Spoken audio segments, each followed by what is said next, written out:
নামাজে সহজ সেজদা দেওয়ার সঠিক নিয়ম কি? সাহু সেজদা দুইটা আছে, একটা হলো সাহু ভুলের জন্য, আরেকটা হচ্ছে সন্দেহের জন্য। কথা বুঝছেন কিনা? আপনি 2 রাকাত পড়ছেন না 3 রাকাত পড়ছেন, সন্দেহ করছেন, তাই না?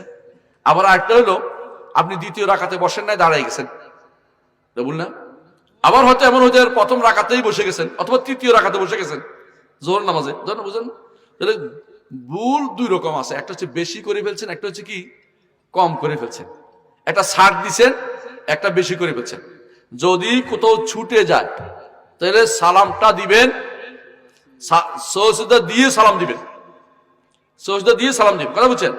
আর যদি কোনো বেশি হয়ে যায় তাহলে সালাম দিয়ে 2টা সজদা দিবেন, কথা বুঝছেন?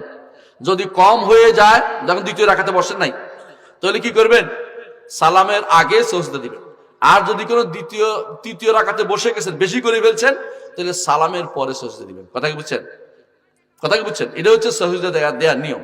সালাম শুধু একদিকে নয়, সালাম 2 দিকে দিবেন। আহসানতা, সালাম 2 দিকে দিয়ে তারপরে সেটা দিবেন যখন বেশি হয়ে যায়। আর কম হলে আগে 2টা সালাম সেজদা দিয়ে দিবেন, তারপরে 2 দিকে সালাম ফিরিয়ে ফেলবেন। এখানে যেটা নাই এটা হচ্ছে অতিরিক্ত একটা তাশাহুদ পড়া, এটা নাই, এটা মনে রাখতে হবে, এটা নাই। এটা আসলেই আমাদের সমাজে বেশি আর ঢুকছে, এটা সহিহ হাদিস নাই, এটা একটা ইজতিহাদের উপর নির্ভর করছে। কি ইজতিহাদ বুঝেই বলি আপনাদেরকে। বলতেছে প্রথম সালাম হচ্ছে ওয়াজিব, বুঝছেন তো? সজদা তো ওয়াজিব। দ্বিতীয় সালাম হচ্ছে সুন্নাহ। তো বলেন করে যে যেহেতু একদিকে ফিরাইলাম, ওয়াজিব আদায় হয়ে গেল, এখন যদি ওয়াজিব না রাখি সুন্নাহ আগে নিয়ে আসি তো ঠিক হয় না। তো এখন কি করছে? সজদা দিছে।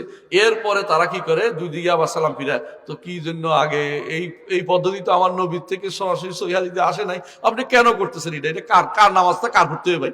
নামাজ আমাদের সালাত আমাদের কে শিখে দিছে? রাসূলের নিয়মের বাইরে কি সালাত হবে নাকি? তাহলে আপনি কেন এটা কষ্ট করতেছেন? আপনি এটা করবেন না, আশা করি।